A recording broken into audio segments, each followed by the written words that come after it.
We back at it again. Are y'all sick of me yet? Hey, this is Aganis. And welcome back to Our Life, Always and Forever. I'm still in the process of getting married. What was I doing? I was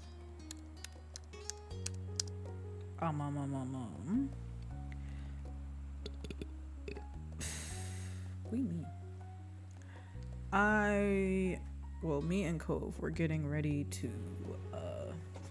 anoint our wedding party, I think. So yeah.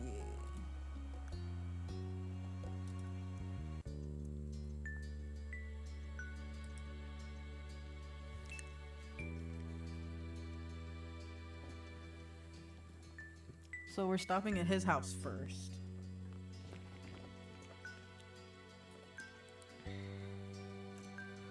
Bumba.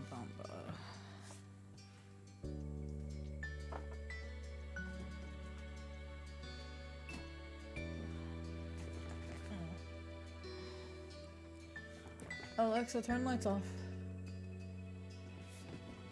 Because my lights are on, so I'm gonna have to turn them hoes off. But yeah, we're visiting my dad-in-law's house first.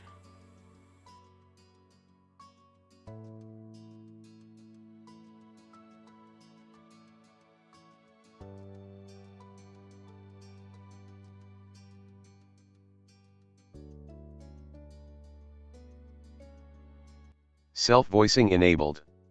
Cove's newly outstretched hand was halfway to the doorknob when he paused uncharacteristically.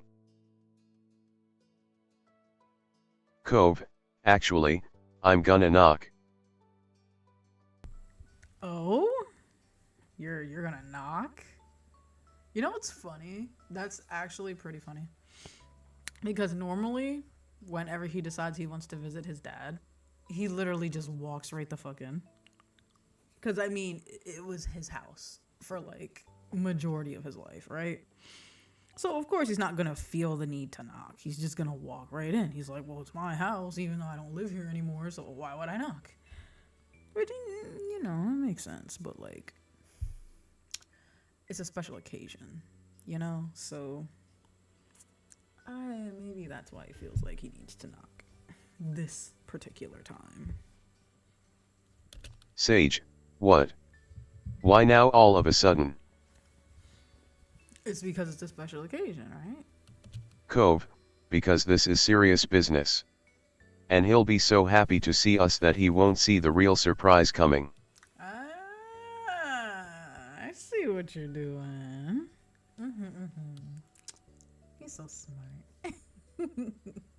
Sage, wow. I think he'll love that. And it's definitely gonna catch him off guard because his dad's a fucking doofus. Just like him. The warmth intensified in Cove's expression. His hand changed direction and he gave the door 2 firm knocks. Oh, and they was firm knocks on top of that? Not even like a goofy type, oh, you know who's on the other side of the door type knocks. Just, okay, he was right. He's getting serious. Okay. It didn't take Mr. Holden long to answer the door. His initial shock quickly melted into a cheery grin. Come on. Hey. Come in, come in. His attention bounced back and forth between you and Cove as he moved aside to let you stroll on in. Cove, hey, Dad. How are you? Cliff, Great. I'm great, sport. Cove, cool. Well, Cove stalled, bashfully staring down at his feet and rubbing the back of his neck. You knew just how important this was to him. He took a deep breath and didn't wilt under his dad's growing concern. So? So, Sage and I were talking about the wedding, and I realized that I needed to ask you about something. Cliff, I'm all ears, son. Whatever you need, I'm your guy. Cove swallowed nervously and nodded. Then the corners of his mouth started to perk up. Cove, I was wondering if you might be alright, being my best man? In the wedding party. Mr. Holden slammed a hand to his chest, clutching his heart. You waited for any kind of sign of life. A part of you wasn't even sure if he was breathing until he finally gasped in a lungful of air. Cliff, Are you Cove, sure? you don't have to do that. Cove's brows bent up, but his delicate smile grew wider. Cove, nobody is forcing me. This is what I want. This is sweet. I love this for you. Cove, Dad, you've always supported me. Through the good and the bad, for my whole life you've taken care of me. His expression was earnest as he stepped forward. Your chest swelled with pride, listening to Cove's honest plea. Cove, why would I want somebody else to be my best man?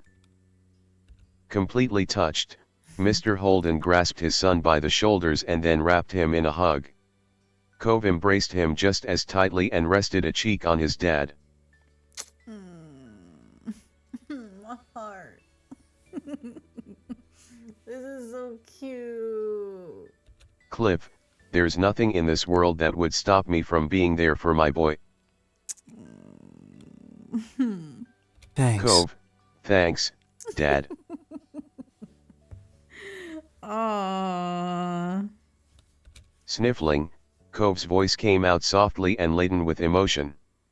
With teary eyes, Cliff invitingly reached an arm out to you. Yep, I'm getting in this too. Why would I decline? I'm being invited.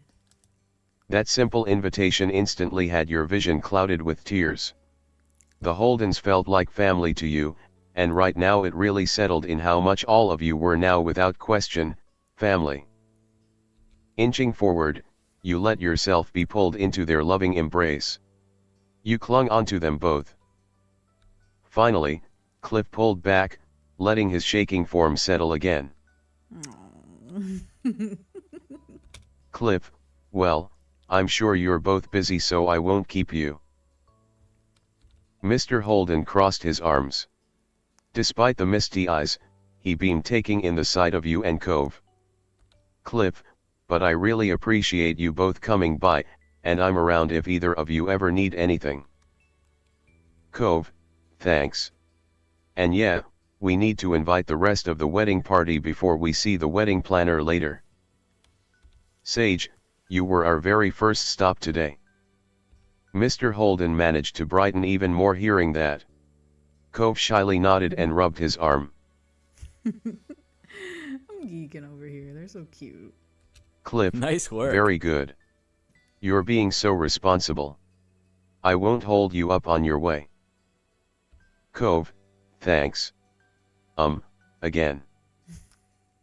Sage, I guess we're on to the next stop. You glanced over at Cove.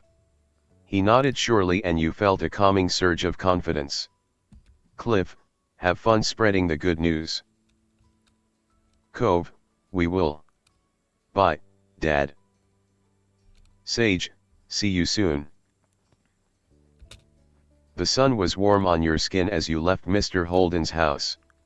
Stretching your arms overhead, you pivoted to Cove, feeling refreshed. Sage, ready? Come on. Cove, yep, let's go. Your lips twisted into a teasing grin. Cove arched an eyebrow. Sage, you think we'll need to hike back to the car for this perilous trek?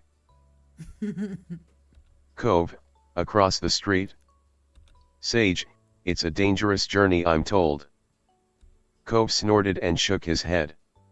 The effort he was exerting not to laugh made you snicker. You couldn't have been more pleased with your life. Stepping up to the condo, you rang the doorbell and waited. The longer you stood there, the stranger you felt. Because this still felt like your own door. The expression on your face pinched together oddly, but it was short-lived as your ma swung the door open and validated your thoughts. Ma, hello. Oh, sweeties, welcome home. Sweeties. She eagerly ushered you both inside towards the living room. Ma then went over to the hall and cupped a hand to the side of her mouth to be heard in the other room. Ma, Pam. Come see our guests. Mom curiously peeked out the bedroom door. When she realized who it was, she beamed and gave you a little wave. Mom, hey kiddos. Cove, hi. Sage, hi, I missed you both. Your mom's expression softened. Mom joined you all in the living room, standing alongside Ma. Mom, How are you? what can we do for you today? Sage, we've been working on some wedding preparations, and we were hoping to include you in that. Ma, Oh? I wonder what that could mean. Ma raised an amused eyebrow and then turned to Mom. Shyly, Cove glanced at you, wordlessly asking for you to take the lead here. All right, all right. Sage, Ma, would you want to be a part of our wedding party? Cove and I were hoping that you would be a bridesmaid for me. Ma, Of course. of course. Ma excitedly looked from you to Mom, and then back again. She was thrilled. Ma, if you want me as a bridesmaid then I will be. All I want is to be there for my wonderful child's very special day. Oh. A small, relieved sigh took away the remaining worries twisting in your gut. That went even better than you thought it would. Everything was so much sweeter knowing that your moms were thoroughly enjoying this. Spying on Cove out of the corner of your eye, you caught the fondness he exuded watching you in return. He seemed just as pleased with your mom's reactions. Even though you didn't extend a wedding party invitation to Mom, she didn't show a single sign of being upset. You were sure that she didn't want to sour the day over something like that. Honestly, I don't think she cares. Like, out of the two of y'all, you know I was gonna ask Ma. Like, I love you both. I just love Mom more. I'm sorry. For a fact, you knew that Mom was happy for you and Cove. And that she would be your and Cove's biggest cheerleader every step of the way to the altar. Exactly. She's got a lot of energy. In Ma, that case, okay, well, we'll let the two of you go about with the rest of your planning. Thank you so much for surprising us with this. Yeah. Ma brushed back her hair, observing you both affectionately. Mom nodded in agreement. My mom is so cute. Mom, you've got a lot to do, but I'm sure you'll be able to hack it. Sage, hack it? Raising an eyebrow, you put your hands on your hips. Cove grinned, already amused with where your train of thought was going. Sage, we're gonna knock it out of the park with flying colors. We're gonna put together the best wedding anyone has ever seen. Mom, you know what, Sage? I believe you. Ma, you're always amazing. Sage, thanks. We'll be back around soon, I'm sure. Yeah. Cove, yeah, we appreciate it so much. I give him a hug. He's so cute. The tips of Cove's ears were red, but he did his best to be unruffled under your mom's stares. He nodded with a warm smile. Cove, bye. Ma, goodbye. Mom, see you around. After that your moms walked you to the door. You and Cove stepped out into the neighborhood, ready to tackle the next task on your to-do list. With one last glance around the neighborhood, you silently said goodbye. There was so much more to do today and that would require hitting the road again. Humming to yourself, you watched Cove bring the car towards the city. Your next visit would be a meet-up with Terry and Miranda in their neck of the woods. You couldn't wait. What do you mean? Oh. Well, wouldn't Lee have been closer to Sunset Bird, maybe? But no, now that I'm thinking about it, no, she doesn't live there. I guess this makes sense. I thought we were gonna go see Lee next, because I was like, well, where's my maid of honor? I was like, all right, fine. You did tell them in advance that the wedding planning was bringing you and Cove out that way, Yeah. so your friends were expecting you today. But as far as you knew, they didn't have any idea what you were preparing to ask. Pulling into the parking lot along the street, Cove was in high spirits. He eagerly hopped out of the car, and you caught up to him with light steps.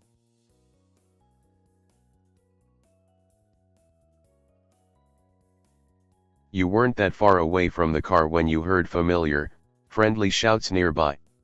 You spotted Terry and Miranda running along the brick path to meet you and Cove halfway.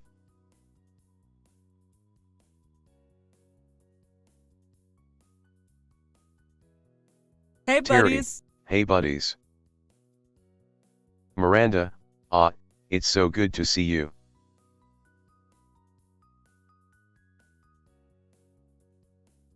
Sage, Randy. Terry. You darted over in their direction. Chuckling, it was Cove's turn to hurry back to your side. He gave your friends a wide wave when he caught up. Sage, I missed you too. Cove, hey, thanks for coming down. Sage and I have something to talk to you about, and it's really nice to be able to do it in person. Neither of them dared to interrupt, but Terry and Miranda did share a silent look. They both seemed eager to know the details. Cove, Terry, could you be a groomsman in my wedding party? Finally. Yes. I made the cut. Thrilled, he threw a satisfied fist in the air. Terry's grin stretched ear to ear.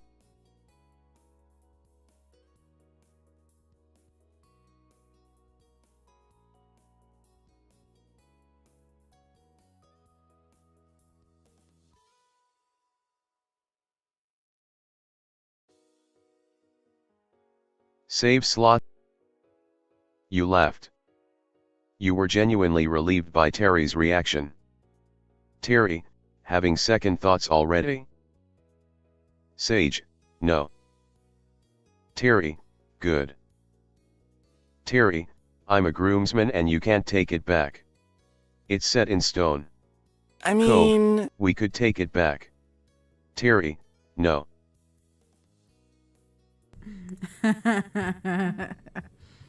That's funny. Cove snickered, leaning towards you.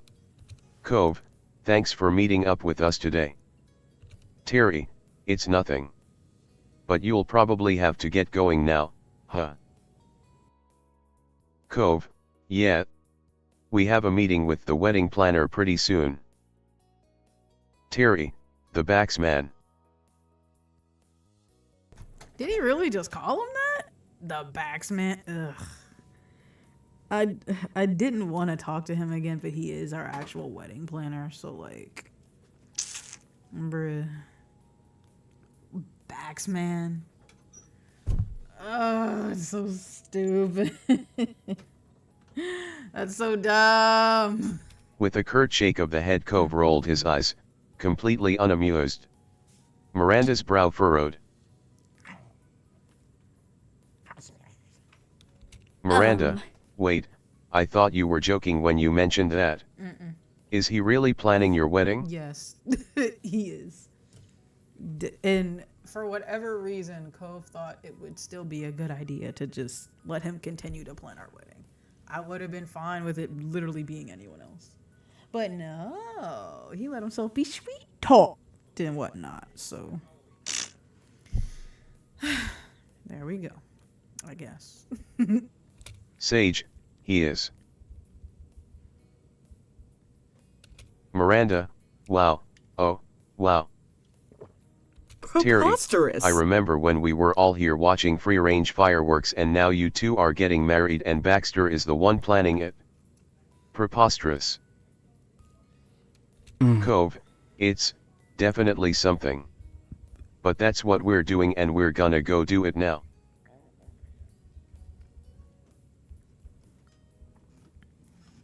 Cove awkwardly rubbed his arm.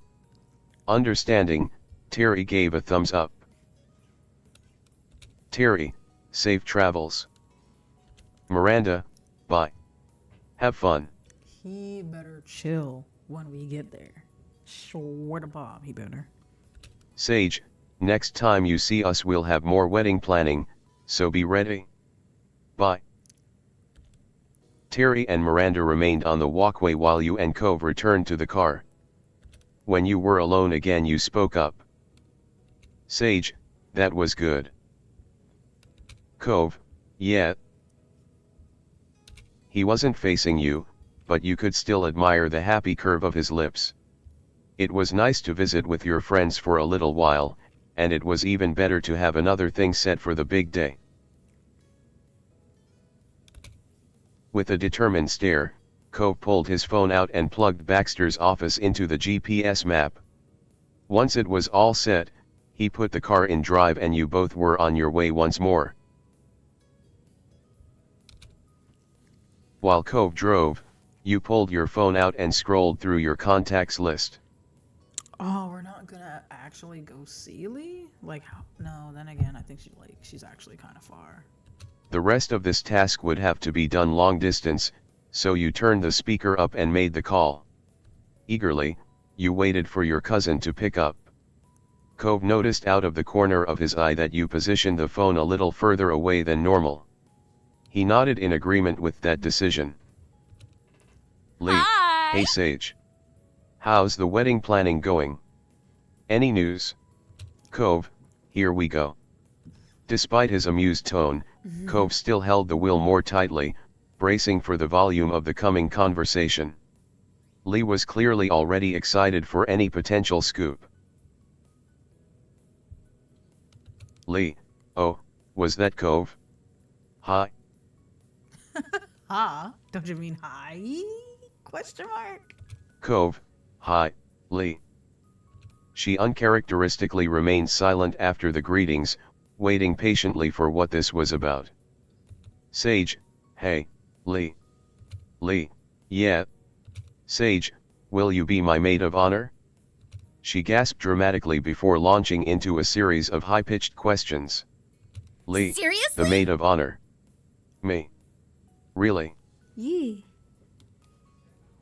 You chuckled comparatively quietly, definitely glad that you chose to keep the phone at a distance. Sage, yes. Of course I'm asking you. Because honestly, I don't know. I feel like Elizabeth would probably be cool with it, but like,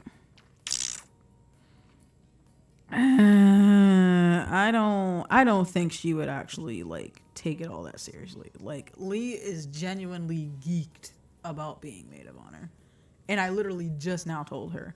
If I told my sister, she'd be like, "Oh my gosh, oh thank you." Blah, blah, blah. Like, I don't think she'd actually be excited to be my maid of honor.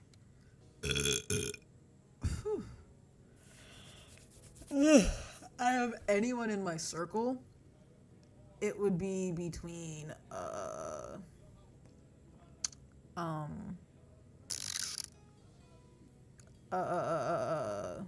it would be between her and either of my moms that would be the most excited to be in my wedding party, I think.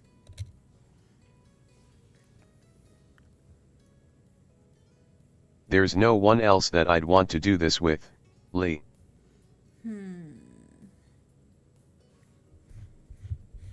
In like my honest thinking, I feel like she would be the best for it, really. For a long time now when you thought about your wedding, Lee was always there cheering you on. You knew this was where you wanted her. Even before we even got engaged, like, she was just, sure, she was kind of like being like gossipy or whatever, but like, we were kids. That's literally like what kids do. Teenage girls at that. That's like literally what they do. But she's like genuinely been like 100% full on for our relationship since before it even started. So yeah. Sage, seriously, I can't imagine the day without you as my maid of honor. Lee, totally, yes. I'm in, you know I am. Sage, yes. Lee, Aw. I'm still just stunned about everything. My cousin is getting married. This is gonna be so amazing. Cove, thank you, Lee. We appreciate the support. Lee, that's what family is for. I'm always just a phone call away. Sage, thanks Lee. We have some more wedding related things to do, so we'll pick this up again later. Lee, works for me. Good luck with the planning, and I expect a detailed report face to face soon. Sage, of course. Bye, Lee. Lee, bye, Sage. Cove, bye. I'm still here. Just totally forgot about him. I thought she was gonna say bye to me and then bye to Cove. I think she definitely forgot. Lee, I'd never forget you. Bye. Energized, you hung up already, awaiting the next time you'd see Lee in person. Stretching your arms out, you pleasantly took in the world rolling by out the window. Taking a deep breath, you pulled up the contact for the next person on your mind. You hit the call button and waited. That nigga Derek. Staring at Kyra's name, you hoped that she wasn't too busy. She luckily picked up only after a couple rings. Wait, did I let Kira? No, Kira is in Cove's wedding party, so I guess I'm calling her for him because he's driving. Kyra, hello Sage, and hello baby.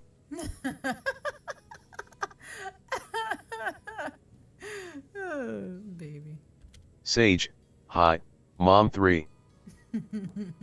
Huh? Cove, hi, Mom. How'd you know I was here? I mean, honestly, we're attached at the hip. Like, there's no way that you would be anywhere without me, so yeah. Come Kyra, on. when are you ever far from Sage, especially with what's been happening lately? See? Cove, yeah. Kyra, how are my best kids doing? Cove, good. Really good. Sage and I actually have something that we wanted to ask you. Kyra, oh. I'm all ears.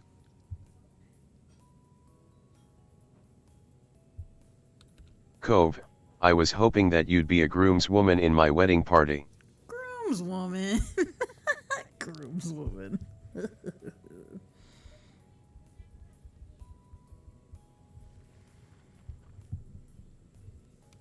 My Kyra, baby. My heart. Yes, of course I'll be your groomswoman. Kyra, you can count on me. I'm so Cove. glad. Thanks, Mom.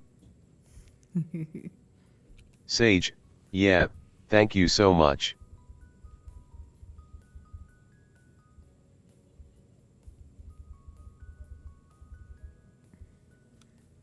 Kyra, hey, that's what I'm here for. Cove, we have to keep going with more planning, but we'll talk to you later. Okay. Makes Kyra, sense. good luck, my babies, and take care. I'll see you both again soon.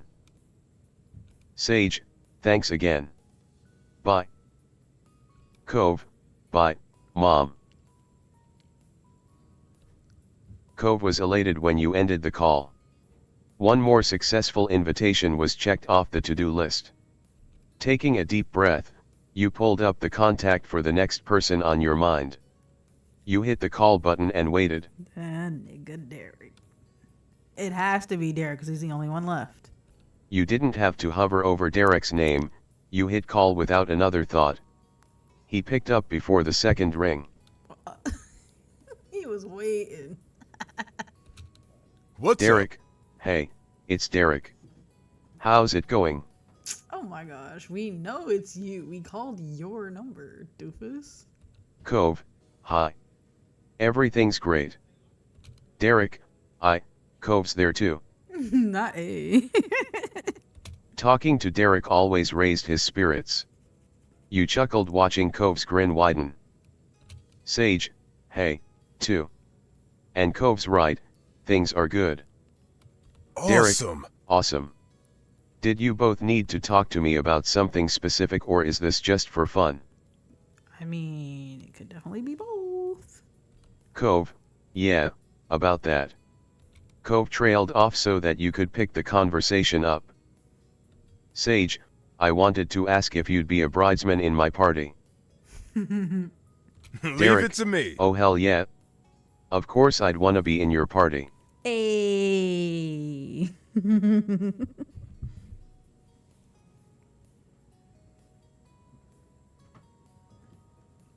Wow, that looks terrible. Okay.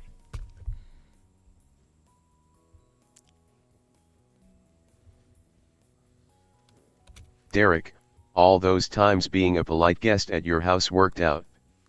I proved myself worthy of such a position. Oh my goodness. A stuttering laugh fell from Cove at that. Cove, you know, you could have ended up in my party. Derek, and that's why I was always a polite guest at your place too. The brain is a muscle I utilize, you never realize that I'm always thinking ahead. You right. You could hear Derek snickering again over the line, but he soon settled down. Your cheeks were starting to hurt from smiling so much. Derek, seriously, congrats again you two. It means a lot to me that I'll get to be there with you through this. Cove, thanks for being there, Derek. Sage, I don't think we can thank you enough for all this. You were pretty sure that you had knocked him speechless. All you could hear over the line were some sniffles. And out of everyone we talked to, aside from Cliff, because you know Cliff shed a couple gangster tears. I wasn't expecting Derek to shed any tears, but D. You both felt fortunate to have such a good friend in Derek. Cove glanced at you with eyes full of affection before moving things along. Cove, so, that's what we were calling about. And now there's even more wedding planning to get to. See you. Derek, well, I won't keep you. I'm glad you called. See ya later. Cove, yeah, you will. Bye. Sage, bye, Derek. Derek, bye. Leaning back in your chair, you finally put your phone away and slid your attention towards Cove with an easy smile. The high excitement was fading and leaving a comfortable tiredness in its place, but you wouldn't trade the joy and support you got today for anything. Cove gave a little cheer over your mutual success. Yeah! Cove, we did it. We have wedding parties. Cove didn't take his focus off of the road, but you could hear every bit of relief in his voice. The corner of his mouth curved. Cove, I mean, I guess it's not exactly surprising that things went fine, but it's hard to act casual about any of this. Oh, I didn't realize there was a choice. Hold on. Was wiping my eye.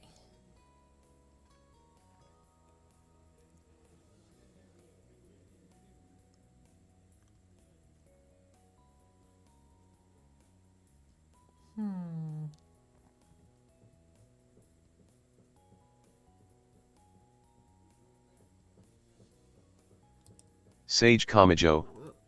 Wrong thing. His mood easily lifted back up at the sound of his name, Cove. It matters as much to me too. I can't believe it's happening. The look on Cove's face crumpled sweetly with emotion. Your voice broke, feeling momentarily overwhelmed. Sage, Cove, we're getting married. Look at his face. He's so cute. Me Cove, too. I know. I keep having to pinch myself to make sure I'm not dreaming. Oh. Sage, how do you know this isn't my dream? A teasing gleam danced across Cove's gaze as he peeked at you. He seemed awfully pleased at what he planned on saying next. Cove, should I be pinching you instead? Oh?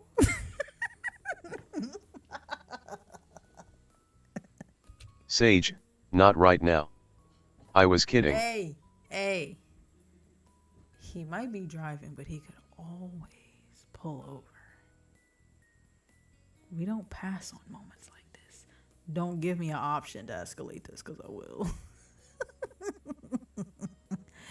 Don't. Do not give me an option to escalate this, because I fucking will. I fucking will. Cove, are you sure? He's playing with fire. He playing with fire. Mr. Holden, I'm gonna need you to chill out before you get yourself in trouble. We are in a vehicular device. You are currently driving said vehicular device. Unless you trying to get into some trouble, I suggest you kind of held down before I put the hurt on you, son. Sage, 100%. We're actually living our dream. All right. Cove, okay, let's hurry to Baxter's office. There's a whole rest of a wedding to plan for. Sage, right. A new day and another visit to your new wedding planner came down the rushing river that was your life at this time. You, Cove, and Baxter were each settled into the same spots at the appointment prior. But there wasn't any of that initial shock. Instead, things started off with a simple greeting. Cove, hey. We, have a wedding party now. Everyone we wanted accepted. Baxter, oh. You work faster than I do, wonderful. I'll check it off and we can move fully forward. I hope you're excited. I was. Until I saw you.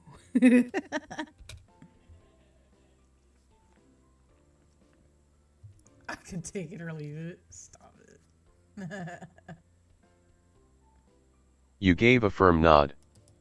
Cove stutteringly giggled over the conversation. Me too. Cove, me too. Baxter, well. He pulled out his pen while crossing his legs in a fluid motion. So dramatic. Baxter, our company has its own in-house photographer for your event, so that's taken care of. But there's the meal catering, cake, and any other dessert you want. Ooh. Weird fun fact. I think I might be misremembering. I think my sister is vegetarian. They might mention it. But I think my sister's vegetarian, so we need to have vegetarian options. Cove, I want a cake. Of course you want a cake, sweetheart. You love food. Baxter coyly grinned at the abrupt interruption, unbothered. Baxter, I'm sure you'll get your treat, then.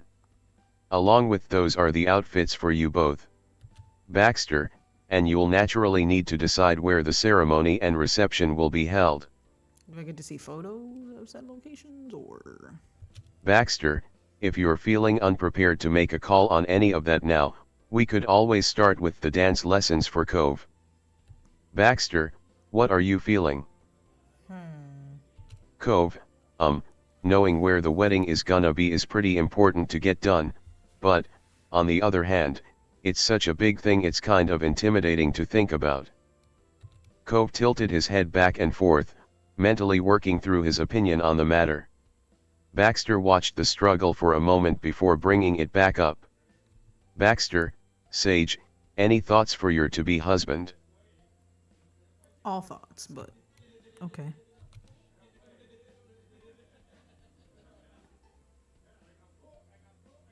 I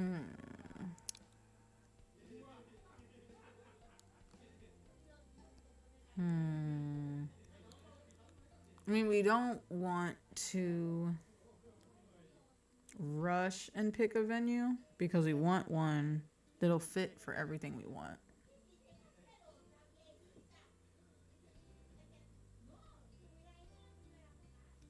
But at the same time, we'll actually need a location for all of these things to be taking place.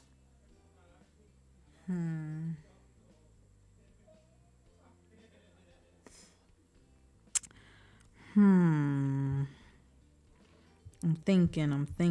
thinking. I mean, in terms of like order of operations for this, the way I would do it myself, I think I would definitely make sure I have a venue tied down first. So,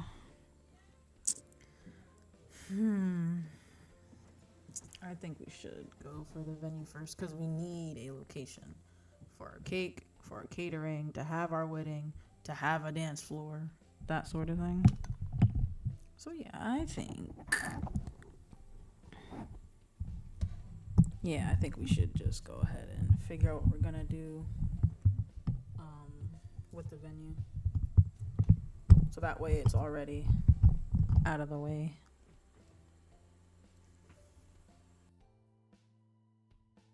We could decide the venues now. It shouldn't be put off longer.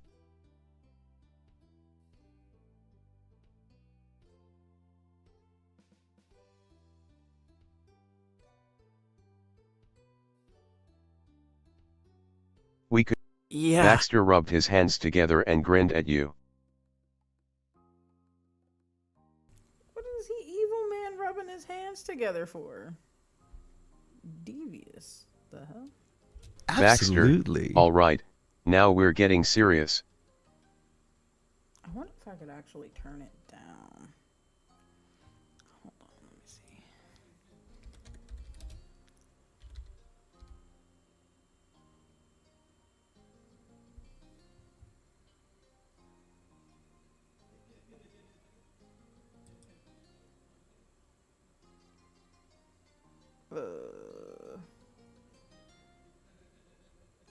That's not what I thought it was.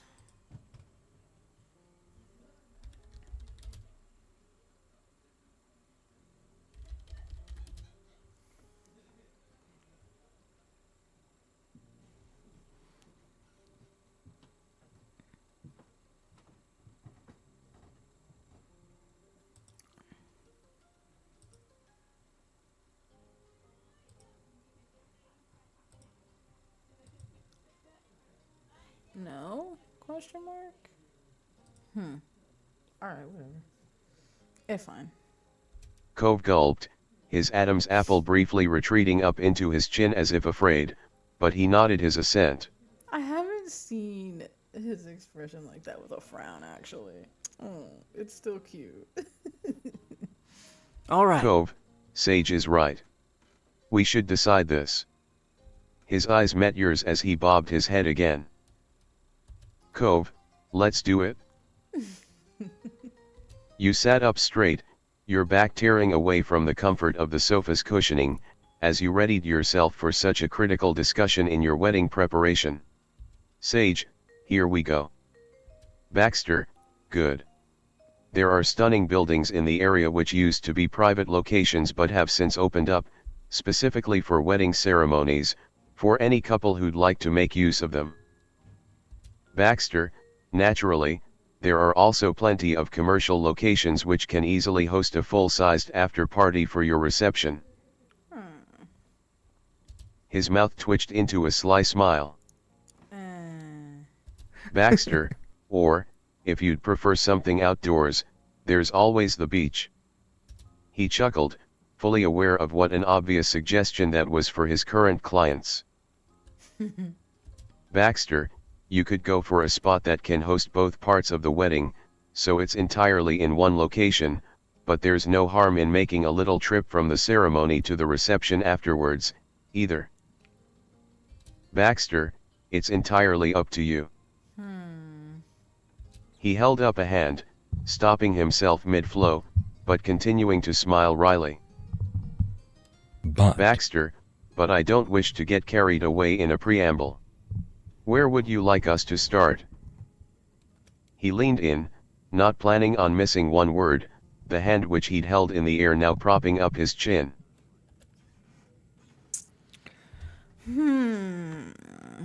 Let's see. Pick where the location will be held first. Well, the ceremony comes first and the reception is after.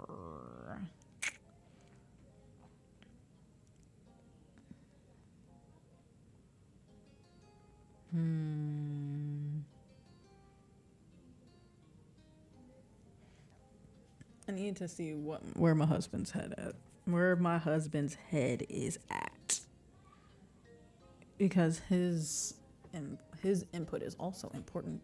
Because it's not just my day. It's not just my day. It's his day too. I want to know what Cove would prefer. Cove, oh, then, if nobody cares, I'd like to talk about the location, for the ceremony. Go on. Cove bit his lip as he weaved his fingers together on his lap. When he spoke again, his voice was soft and sweet, but just a little sheepish. Ooh, you know what? I'm gonna take a wild guess. I'm gonna take a wild guess as to where he wants the actual ceremony to be versus where he wants the reception to be. It's probably not gonna be a thing, but I feel like if there's any location that he would maybe possibly want the ceremony to happen, I feel like he would want it to happen on the Poppy Hill behind my house. And for the reception, on the beach that we grew up on, pretty much. Those are my guesses. But let's see. Cove, that's the one I'm most excited about. Baxter, gladly. He relaxed back into his rolling chair, then took out a phone with one hand while extracting his pen with the other. I can do Baxter, that. I've got photos of the places I mentioned to let you actually get a feel for the scene. Baxter tapped away at his screen, pulling up the previews of potential ceremony locations for your wedding. While he was partially preoccupied with that, he rattled off the specific kinds of locations you could use. So, Baxter, so there's a few spots I'd like to show you. There's a mansion that was formerly privately owned, as well as a church, mosque, or synagogue in the same vein. I don't know what the hell did he say? Mosque. I don't know what a mosque is, and I absolutely have no clue what the fuck a synagogue is. I'm guessing they're church-like buildings, but for different religions? Question mark. Hey Google, what is a mosque? According to Wikipedia, a mosque, also called a masjid, is a place of worship for Muslims. The term usually Okay. refers to a covered building, but can be any place where Islamic prayers are performed, such as an outdoor courtyard. Originally, mosques were simple places of prayer for the early Muslims, and may have been open spaces rather than elaborate buildings. Okay. Hey Google, what's a synagogue? According to Wikipedia, a synagogue, also called a shul or a temple, is a place of worship for Jews and Samaritans. It has a place for prayer where Jews attend religious services or special ceremonies such as weddings, bar and bat mitzvahs, choir performances, and children's plays. Interesting.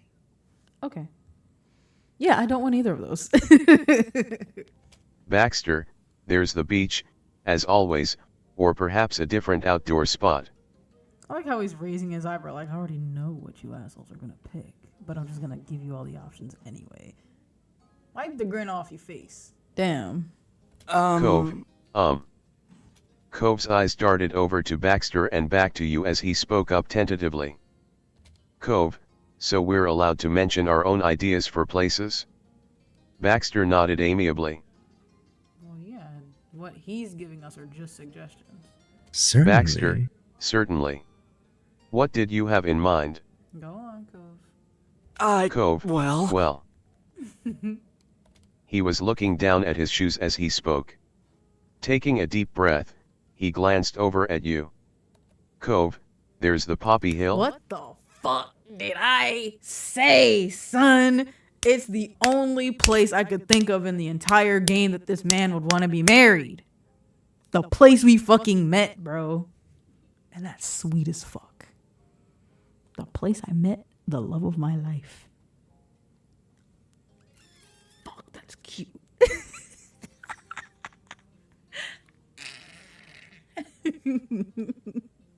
You grinned back at Cove. It made sense given its starring role in yours and Cove's shared story. And it only makes sense. Nowhere else in the whole world would be a better place for us to get married, to be honest. That would have to be the only place. And if not the Poppy Hill, then the beach. Cove, still flustered, returned your grin sheepishly. He was clearly pleased to see that you'd been happy with his suggestion. He turned back to Baxter. Cove, that's, it's where we first met. And he's all nervous mentioning it and talking about it. That's our special place. We have so many memories there. And honestly, it's a nice spot. So why not? That's sweet. Baxter, that's sweet. He tilted his head away and closed his eyes. Baxter, I remember seeing it when I was there. Cove's gaze was fixed on Baxter with rapt attention, awaiting his verdict. Baxter, it's rather small and round. Cove deflated, his shoulders sagging. Baxter opened his eyes again and continued. You're upsetting my husband. Baxter, if you don't mind your guests having to stand, there's just not room for chairs, we could still set up a simple ceremony there. Cove chuckled as he straightened up in his seat. Yeah, like it's probably not all that big of an area, but the ceremony doesn't have to take hours, so like that's fine. Cove, it could be worse. True. The confidence had been restored to him. Having Baxter take his suggestion seriously, and even offer ways to accommodate it, had helped put Cove at ease. Then he checked over to you. Cove, we don't have to do it there, though. What do you mean? Yes, we do. Baxter, if it's poppies you want, there is another option. No, we're going with the one that my husband chose. Does Baxter, that sound alright? I know of a bigger, flatter field of those flowers in the Sunset Bird area. It would be spacious enough to have a full setup there. Cove tilted his head as he peered at the phone, genuinely intrigued by the news of another source of his favorite flower. I'm fine with it being our Poppy Hill, but if he says that he'd rather have our ceremony be like set up properly in this other place that also has the flowers, I'm cool with that too. Cove, oh, that's cool. It did sound like it might be quite a stunning location. You began considering the possibility. I'm still gonna ask my husband. Baxter, good to hear. Then Cove jolted in his seat, his head snapping up as another idea came to him. Cove, are people allowed to have weddings or whatever in redwood forests?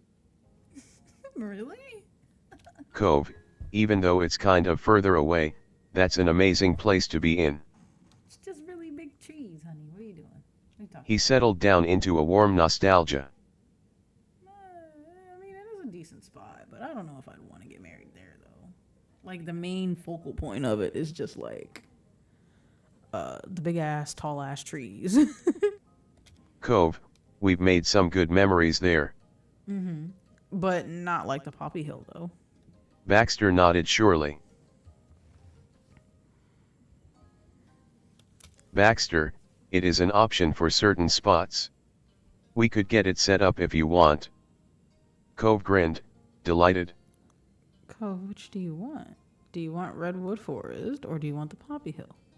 Baxter spread his hands wide, holding the pen and his phone with his fingers so that you could see the palms of each hand. Stop being weird. Baxter, Wow. those are the ideas, it sounds like. Tell me, what's standing out most for you?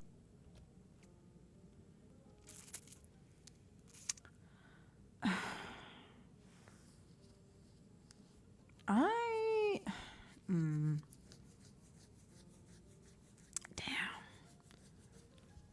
I mean, he said cool when he mentioned the bigger poppy field, so like. And honestly, our parents are kind of old. Like, they're gonna need to sit. They're not like ancient or elderly, but like they're older. I don't know.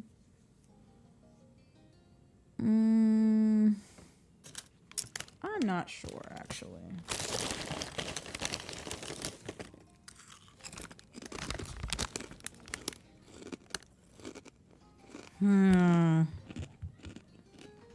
Hold on.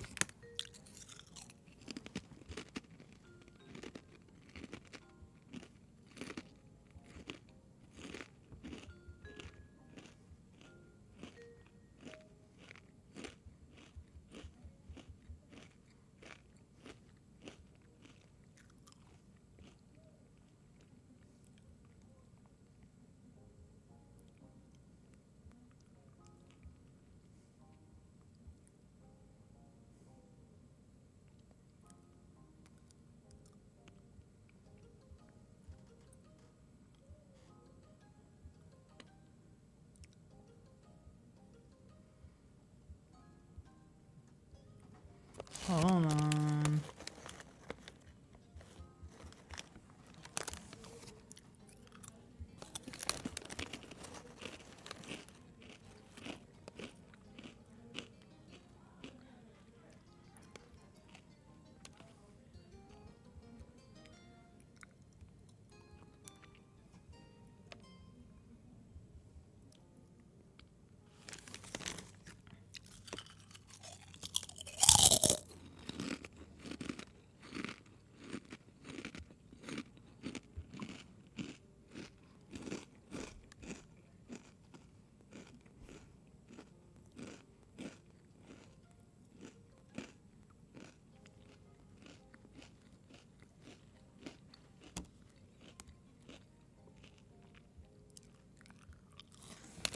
All right. I'm gonna spin the wheel 6 times. And whichever one I get the most out of the 6 will be the one I pick. So it's between the hill and the field.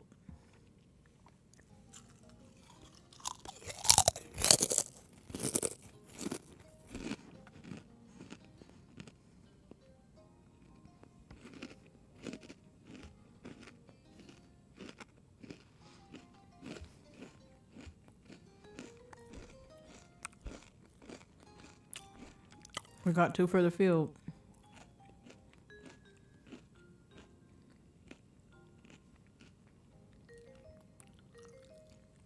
Got our first one for the hill. So that's 3 spins.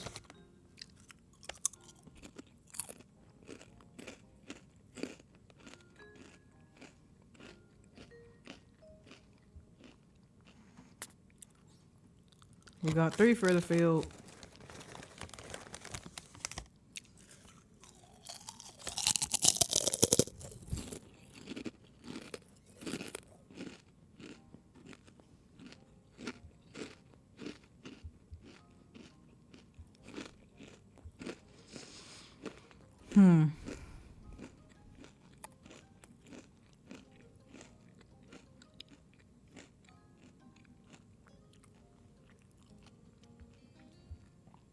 All right.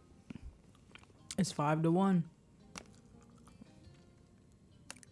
The poppy field outside town. Poppy Field it is. Sage Kamajo, APR 26, 20, save slot 4, overwrites, save slot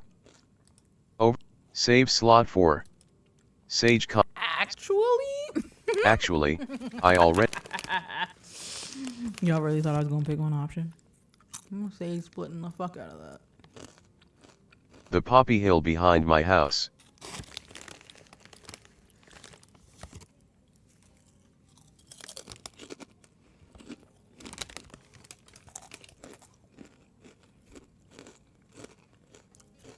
Because honestly, if he was fine with it being just anywhere, he wouldn't even have brought up the hill.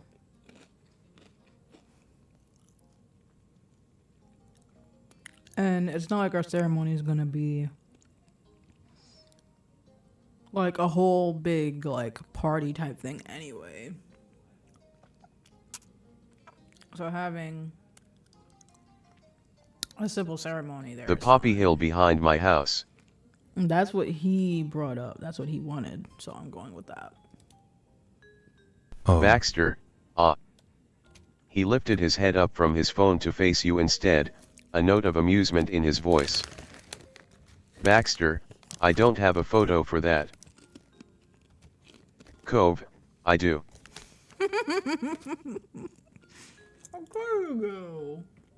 Baxter, wonderful. Baxter leaned back in his seat, crossing his legs as he left Cove to manage the presentation of this one. You saw the trembling in Cove's fingers as he tapped through his gallery, looking for the photo of the hill. In spite of Baxter's earlier show of support, he was still nervous about the idea. Honey. Even though you weren't looking at his screen, you knew the instant he'd found the photo he'd been searching for. Just seeing the picture on his phone made him draw a deep breath through his nostrils. Cove held out his phone for everyone to see, and there it was. That doesn't seem that small to me. Nah, that doesn't seem very small to me. That's actually fairly sized. Baxter, what the fuck are you talking about? Your childhood self had been wrong. People could have hills. And that was yours and it was his. That's... Cove, it's... He started, before drifting off. He tried again, pulling his thoughts and feelings into words as best he could to explain it. Cove, it's our hill. It's not that impressive, or even flat enough to put out chairs for guests, but we could get married there if you want to. I'm fine with that. Cove, where we met, where we spent our life growing up together. Cove's voice was sweet as he spoke, but his eyes were earnest and open. You knew what he was really asking was for your honest opinion, whether you'd want to get married there or not.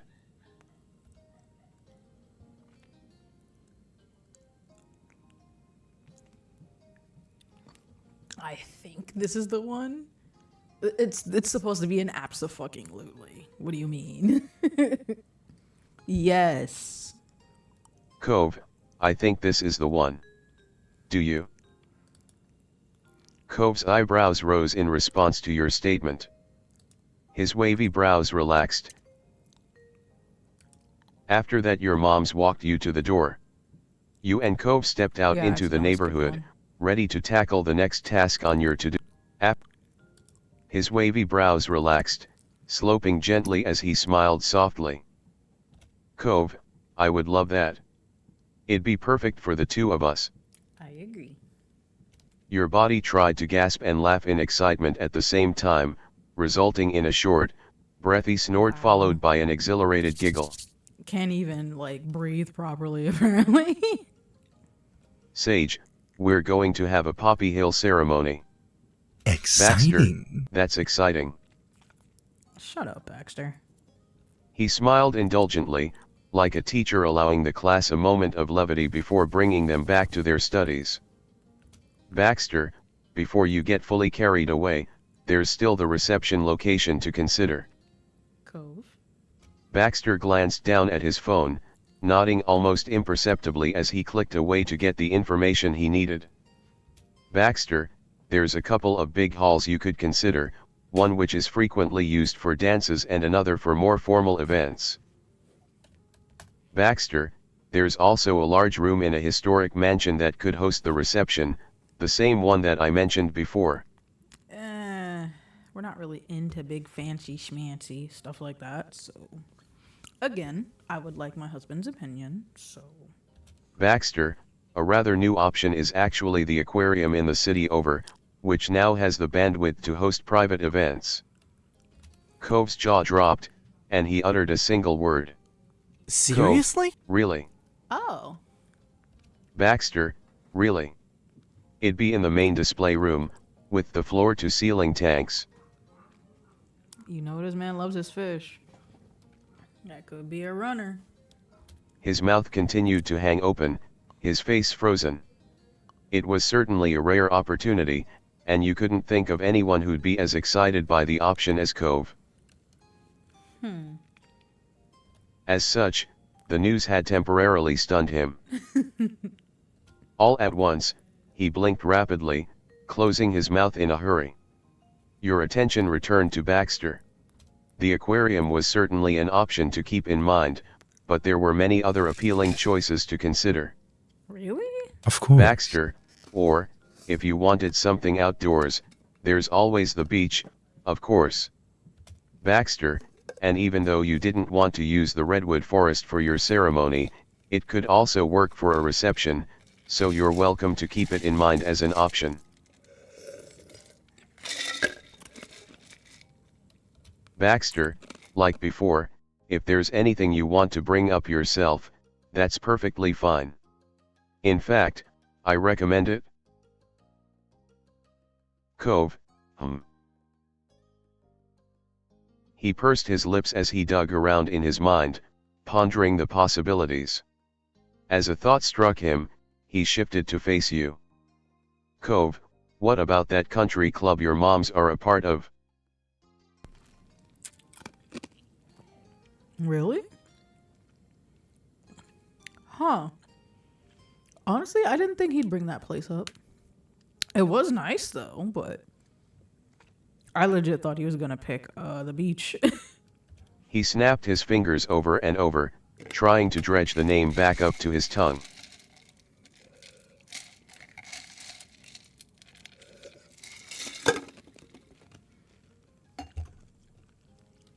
Right. Cove, they had their anniversary dinner there. You know the one. He closed his eyes, brow furrowed deeply as he tried to recall it. You were torn on whether or not to bail him out. Before you'd come to a decision, Baxter caught on and filled in the blanks. Baxter, yes, the Cypress, I believe. You nodded. Baxter returned the gesture as Cove opened his eyes again, looking both relieved and like victory had been swiped from under him. It's Baxter, doable. they would absolutely be able to host your reception, especially since your family are already members. Cove beamed.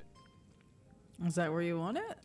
Cove, it's cool if we go with one of the other things, I just thought it was an idea. Baxter, I agree, it was a smart suggestion. I have no doubt that they'd do an excellent job if you chose them, but it's really what feels comfortable for you. Baxter leaned in, perching his chin on the knuckles of his left hand. He was still holding his pen and his phone, ready to leap into action. What do Baxter, you think? what's holding the most interest for you right now? We can talk it over. I mean, Cove sounded floored as fuck when he mentioned an aquarium. And if we're gonna have our ceremony outside, dang, I don't know. Tap, tap, tap, tap, tap, tap. I don't know, actually. I might have to do another safe split. Saves, over. Wait, I know the one I'm hoping for. It's not just about me though. So The aquarium. he seemed so happy about the aquarium. Cause he do love fish, so.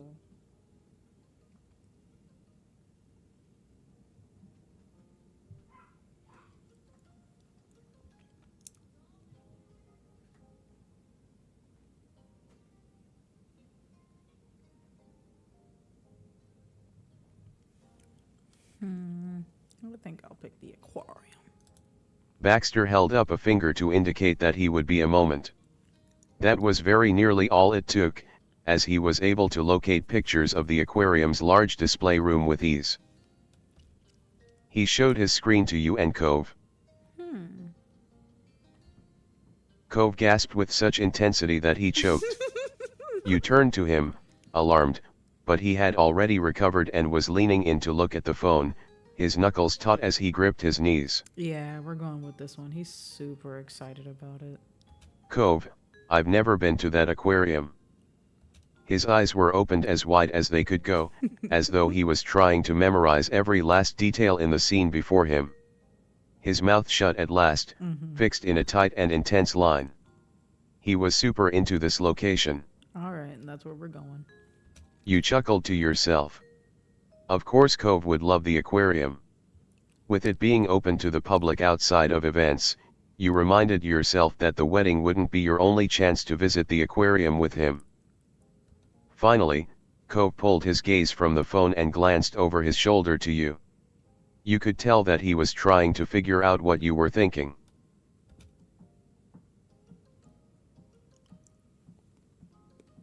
I feel like, that's going to work. What do you think, Cove? Cove lifted an eyebrow thoughtfully. You were extremely excited. Don't even try to attempt to be like, oh no, we don't have to go to the aquarium. Like, no, we're going. Cove, the aquarium for our reception? Yes. His voice lilted at the end as though he was asking a question, but he didn't seem to expect an answer. Rather, it was as though he was contemplating the feel of the words on his tongue, checking that they felt right, as a final test. Cove broke into a grin. Oh my goodness.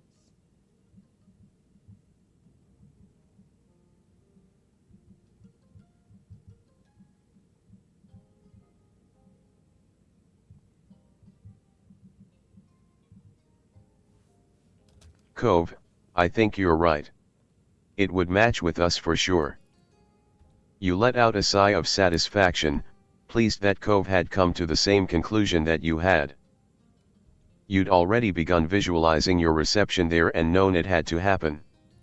The aquarium was definitely the right choice for the two of you.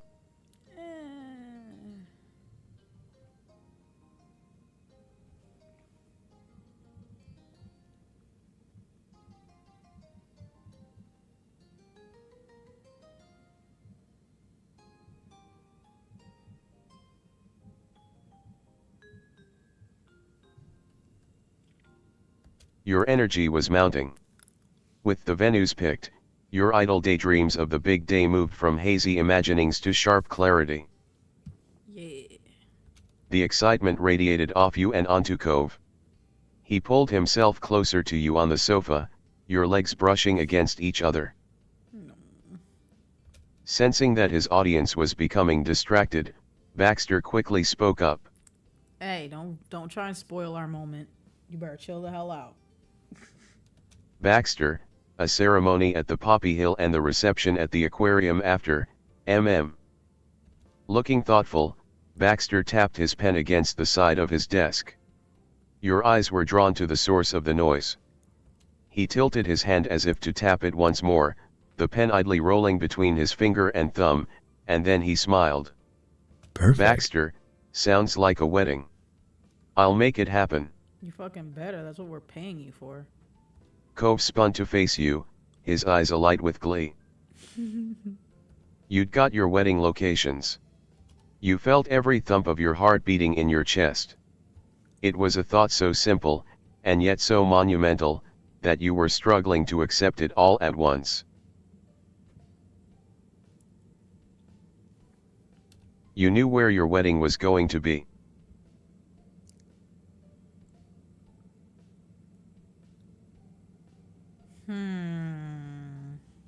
Seized his hand? What do you mean?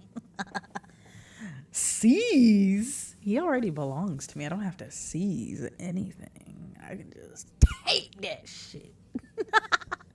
Let me stop.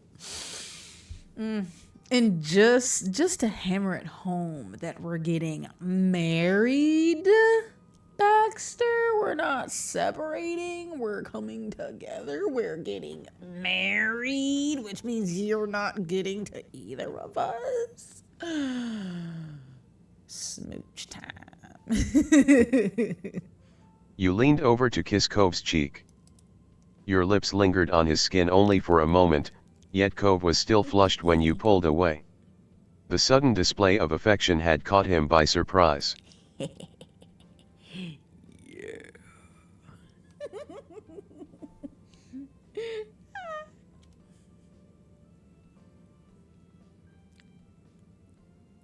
not thanking him, it's his job. Thank you. We're really gonna have a wedding, you marveled. We're getting married. You cheered. I'm cheering, because I'm happy. With one of the most critical elements sorted, the big occasion was really coming together. Cove chuckled at your words. Gazing into his eyes, you knew that all that he could think about was the day that you'd just taken another step towards planning. Reviewing the venue options had taken up the bulk of your allotted time with Baxter. Makes sense. He would now need to reach out to the location managers and make arrangements, so you came to the mutual agreement that you'd end it here and let him take care of matters right away. Way.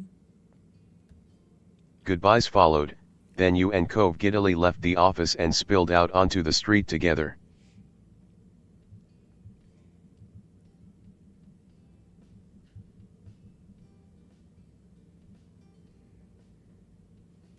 It was a great way to end that day's work. You and Cove arrived at Baxter's office on the dot of the allotted time. Emotions were still high from the preparations the previous day. I wonder if I should actually even go to the next portion of this.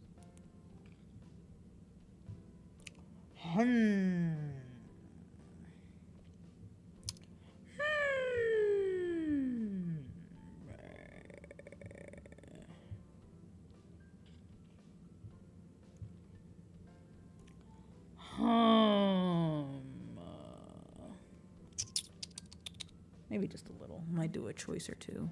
I'm getting a little hungry.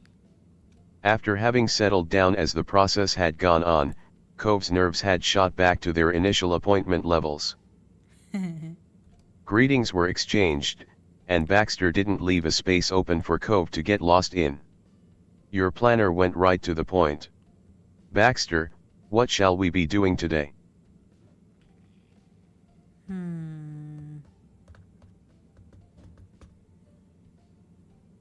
I guess we could work on the dancing.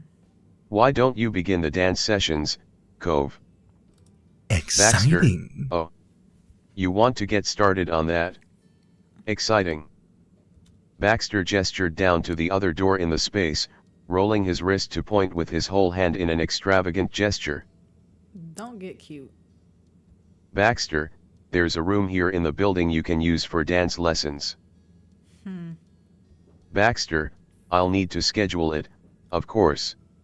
We'd need to be certain there wouldn't be any conflicts. Baxter, if you could wait a moment, please. Sure, I guess. He pulled out his phone and swiped his finger a few times. His brow furrowed as he checked some sort of calendar. He tapped something with a flourish and looked up with a grin. Cove watched with open antsiness. Baxter, Cove and I can do it in the afternoon. It's likely we can get in as early as tomorrow for the first lesson. I don't like how he worded that. Maybe I'm just, being a little extra.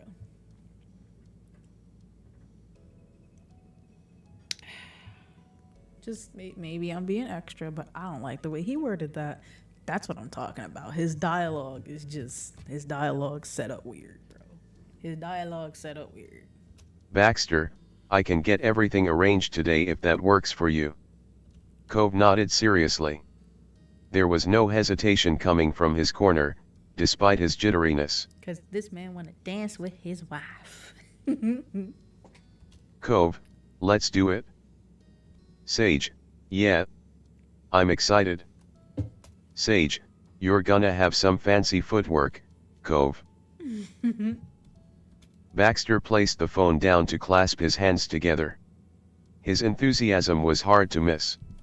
I feel like this man's touch starved. Like, why are you so excited that you get to dance with a man? Let me stop. Baxter, Excellent. excellent. I'll make it happen. Of course you will. Better. And he did. Baxter made the necessary arrangements right afterwards.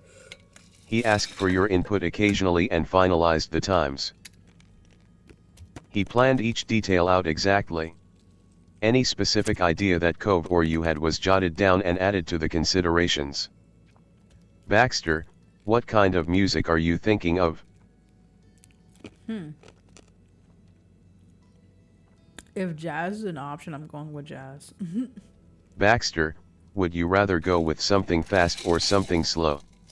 It doesn't have to be ballroom staples. I'm more varied than that.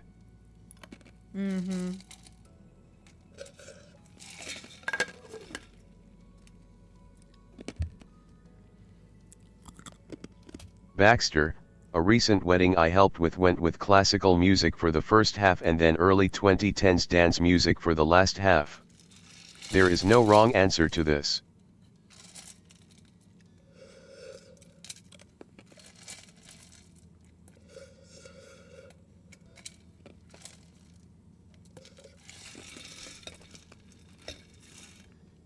Sorry, I'm eating ice. Cove shrugged and left space for you to answer. I'm just like, I don't care.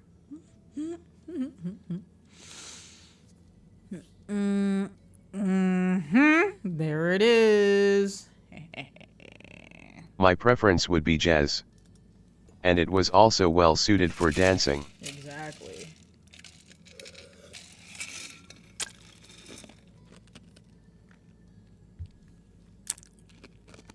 Baxter nodded approvingly. Cove was even more supportive of your recommendation. Cove, cool.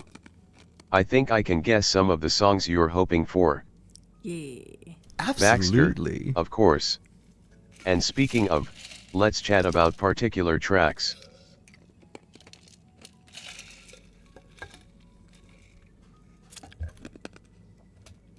After continuing to discuss music selections for a while, your office time with Baxter finished and it was time to leave for the day.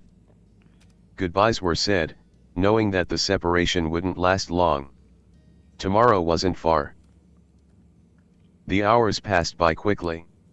It felt like a blink by the time the session rolled around. A bit after lunch, you drove Cove over to his first solo dance lesson with Baxter. He was definitely nervous on the drive there.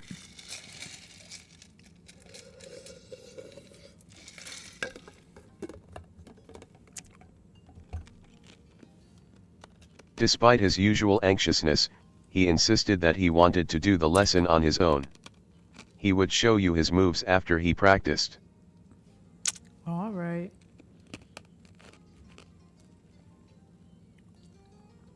But I mean, if this man does anything at all to make you uncomfortable, I'm gonna beat his ass. You wished Cove luck and dropped him off, hoping he had a good time. You drove off as soon as he disappeared into the building. Bye, honey. I love you. Don't let him be alone in a room with you aside from where you're supposed to be dancing at. The plan was to run errands until it was time to pick him back up. You had heard about a new store that had opened recently. It was close enough that you decided to check it out and see if they had anything worth getting. Unfortunately, the store didn't have a good selection compared to other options, but you stalled in the snack section. You debated buying something in order to not leave empty-handed. Let's see. Pre-portioned packages of cheese and jerky. Wow. Sugary fruit snacks, chips, chocolate. Out of all these options, I'll get some fruit snacks, because why not? You bought a box of healthy fruit snacks. I control what I buy. I do what I want. You grabbed a box that professed that it was high in vitamins. It looked tasty. Another store that you knew would have what you needed was minutes away. A short drive later and you were on your way to finishing your errands. It was nice to keep busy while waiting for Cove. When the time came, you drove the car up to the front of the building, stopping where Cove stood on the sidewalk. Cove greeted you with a smile and hopped into the car. He closed the door behind him and buckled his seatbelt with a click. "Sage, tell me everything." Cove shifted in his seat while rubbing the back of his neck. He didn't do anything strange, did he? Cove, it was awkward, as you probably guessed, but not that bad. He brightened as he thought back. You listened to the vivacity in his voice even as you focused on driving through the parking lot. Vivacity? Question mark? Is that another word for excitement? Or maybe nervousness? Question mark? Hey Google, vivacity definition. I'm curious. I said varsity definite. That's not what I said. Hey Google, vivacity definition. What? Oh, the quality of being attractively lively and animated. So yeah, I was right. Excited. Okay. Gotcha. Cove, Baxter is kind of a good guy. Not a bad teacher. You don't say. You pulled out from in front of the building and started making your way through the first intersection.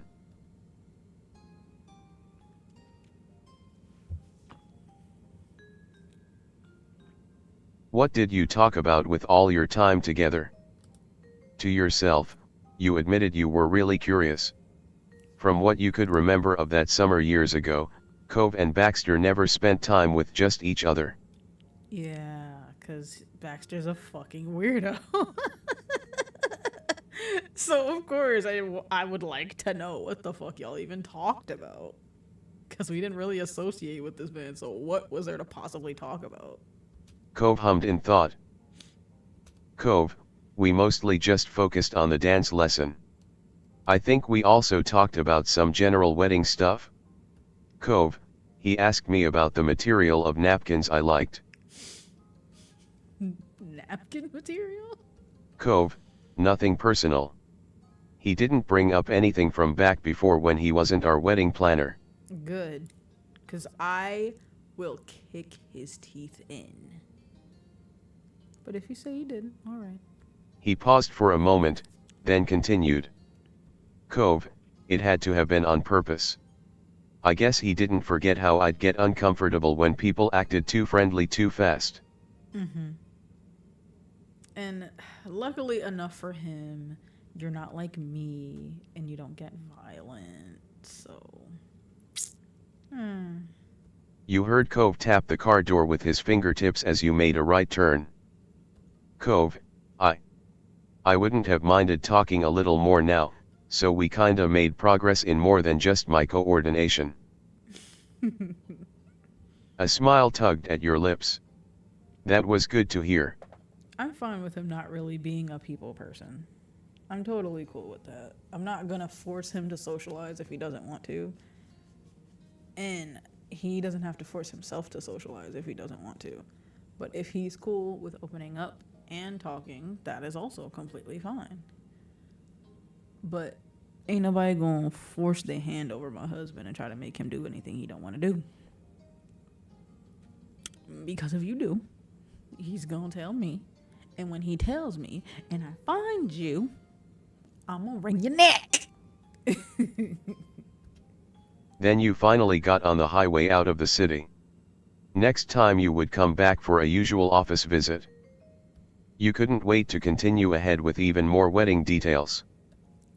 When you arrived for your session that day, you noticed Baxter's foot was tapping against the floor in a steady rhythm.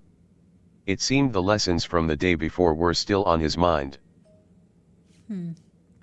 Sage, sup.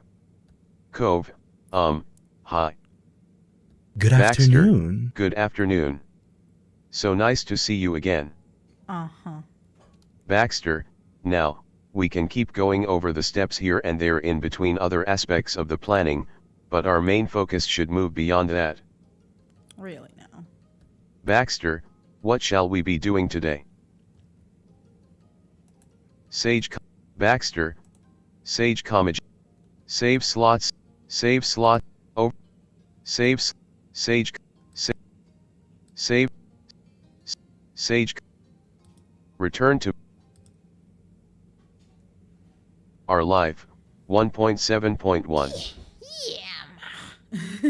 Stop. Okay. So, I'm gonna get me some food soon. But, I need to show y'all how cute this man was. As a little wee baby. Alright? I need to show y'all. Self-voicing disabled.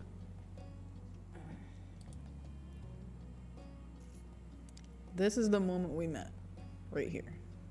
When I saw him for the first time, this is what I saw. But you know, he was also crying, but they're not gonna show you that, I guess. And this was like a bit later on that same summer. After he got a bit more comfy with me. Which, you know, how could he not?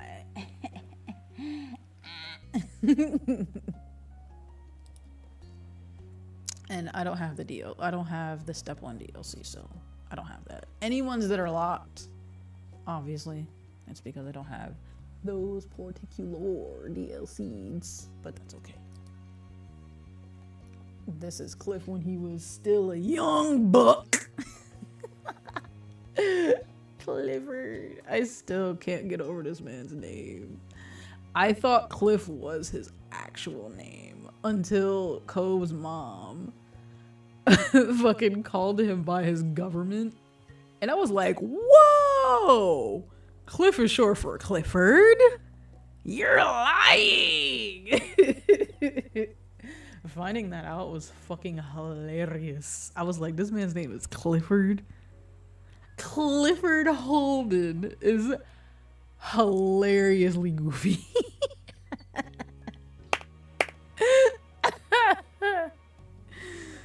Oh, but it fits him though. It fits him. And of course, whenever I hear the name Clifford, of course I'm gonna think of the dog. And if you don't know what dog I'm talking about, you shouldn't be here. You're too young. If you don't know any dog that has, if you don't know of this specific dog, who also shares a name with Cove's dad, you're too young to be here. You're too young to be here. Get out. Get out while you still can. But anyways, this was after, because Cliff was actually looking for Cove because he ran off because he was upset. He was being a bit of a brat because he was spoiled absolutely rotten, because back when he was still a wee Bobby, at this point in his life he was still very much a mama's boy. So being separated from his mom, very temperamental, super huge crybaby. I still found it super cute. Like super cute. stupid cute. Stupid cute. I really, really did. But yeah, this is after we were pretty much walking back together, and Cliff was like waiting outside their house for him, and you know, they like reconciled and all that. And then we go step 2. I missed a couple, or I missed one, but I don't know where I would have gotten that one from, to be honest. So I forget why Cliff was giving us this edible arrangement, because that's pretty much what it is. I don't know why he was giving this to us. No, I think he borrowed something from my mom's, and after he had returned it, he asked Cove to bring this over to us. And I, of course, was like, oh, cool, fruit. And he was coming over to hang out anyway, and his dad's like, well, take this over there for me, tell him I say thanks, blah blah blah. And of course, he's just so happy to see me. I think we were 13 or 13 in step 2, because in step 3 we were 18. Yeah, we were 18 in step 3, so we're 13 in step 2. Nobody in my house got to eat that edible arrangement. Me and Cove were talking, told my moms that we got it and whatnot, and then me and Cove went to go hang out. We had the edible arrangement with us the entire time. Me and him were like shooting the shit or whatever. Derek's like, hey guys, my dad dropped me off, let's hang out. So then the 3 of us are like, hell yeah, Derek's here, we're gonna hang out, we're gonna chill, blah blah blah. And we go down to the beach. No, we go to the playground, actually. And that's when we meet that little schnob kid. What the hell his name was? Jeremy or whatever. Some bowl cut green head doofus that was just miserable as fuck. We met him, and you know, eventually he like fucked off or whatever. And we were all eyeballing the arrangement. We're just like, you know, we have a little bit of this. It's fine. We ate the whole fucking thing. We ate the whole thing. And of course, my sister's like looking for us or whatever. And she's like, well, where's the thing that Mr. Holden sent to the house? And we're like, what are you talking about? He said he sent some fruit over, but we never got it. And I was like, ooh, about that. We accidentally ate the whole thing. And she's like, oh, you're gonna get in so much trouble. And of course, because she's like, that was supposed to be for everybody in the house. Blah, blah, blah, blah, blah. I'm telling on you. I didn't get in trouble. I didn't even get in trouble. She snitched for no reason. It didn't matter. We're outside in the summer heat with a bowl of fruit on skewers. You thought we weren't gonna eat it? Stop it. But just look at him. He's so cute. Their art style is so nice. And then this one was from when we went surfing. I had pretty much set it up to where I didn't really know how to surf, because in real life I had no fucking clue how to surf. Like, I don't really be going in the water all like that to even want to know how to surf, because I can't swim. Okay, I can't swim. So me even attempting to surf is just never gonna happen. It's just not. Okay. But in this, I like playing in the ocean, just like probably any kid would. But I'm pretty sure I mentioned it before. Cove is a saltwater baby. He is a surfer's child. This man loves the ocean. So of course he would be into surfing. So he's having he's having a good old time, okay? And, you know, I'm just along for a ride. I borrowed a board from home, went out, we went surfing. He showed me how and things like that. And we had fun. That's pretty much what this one was. Just him teaching me how to surf. And then those redwood trees from that he mentioned, that was from our family road trip that we took. So y'all remember when I was talking about him kind of sort of but not really because he was invited sneaking up to the loft where I was sleeping at? This is the portrait I got. So we're just laying there. We're just two kids, bro. We're two kids. Just snickering and kikiing and haha and just having little late night talk, a little pitter patter, right? We just enjoying each other's company. We chilling. We dozing off. And this is the look the man's giving me. Like, he's too cute. And I still kind of feel bad that he got in trouble because I was the one that asked him to come up and like hang out with me.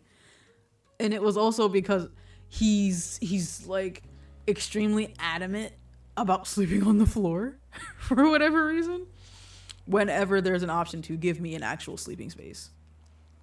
Like when we went to visit his mom because there was stuff at her house that he needed to get, he offered to let me take his bed at her house. And, you know, he could have the couch, but he's like, oh, well, I'll just sleep on the floor. And I was like, what the hell are you talking about? Why would you sleep on the floor when you can use the couch? I'd rather just sleep on the floor. It's totally fine. I don't really like the couch, blah, blah, blah. I'm like, well, you don't have to sleep on the floor, and you also don't have to sleep on the couch. And he's like, well, what do you mean? What are you talking about? I was like, we both can share the bed. It's big enough. And he's like, oh? Oh. Oh. But of course he was like extremely flustered. It was just like, nah.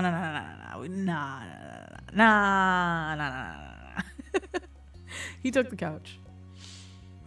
And we ended up staying up late texting each other.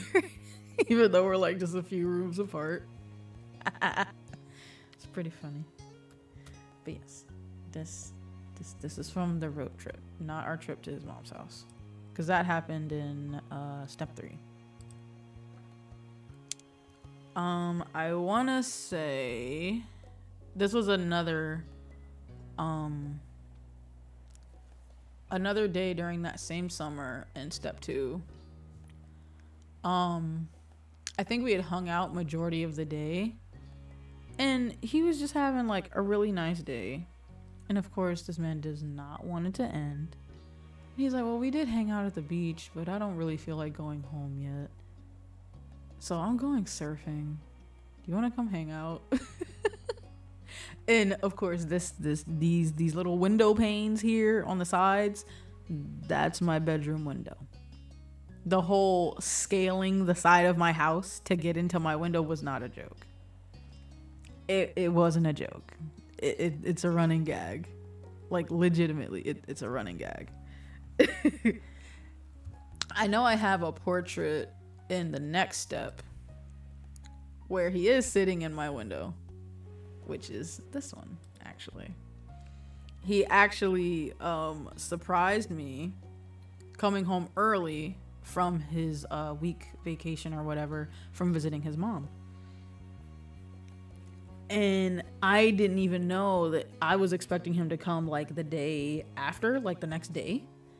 And I think I was running errands with my mom's or something, or I was doing something with my sister. I was just out of the house and I had gone up to my room. This man's just chilling in my window, just sitting in my windowsill, like it's a normal like seat or whatever it is for him. Like that's like his spot pretty much. And he's just like, hey, what's up? And I'm like surprised as hell because I'm like, well, what the fuck? you aren't supposed to be here. Why are you here? And he's like, well, I actually literally just got home. My bags are downstairs. Like in front of my dad's house, actually. But I wanted to see you first. And I was like, oh.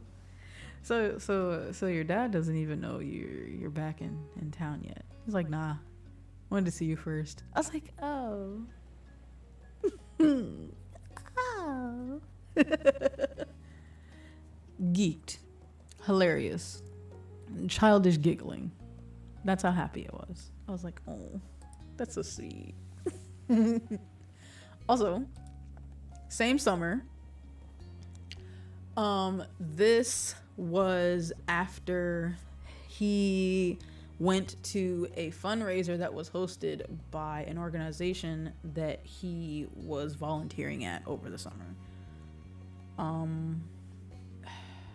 was about to say a wildlife conservation camp. It's not a camp.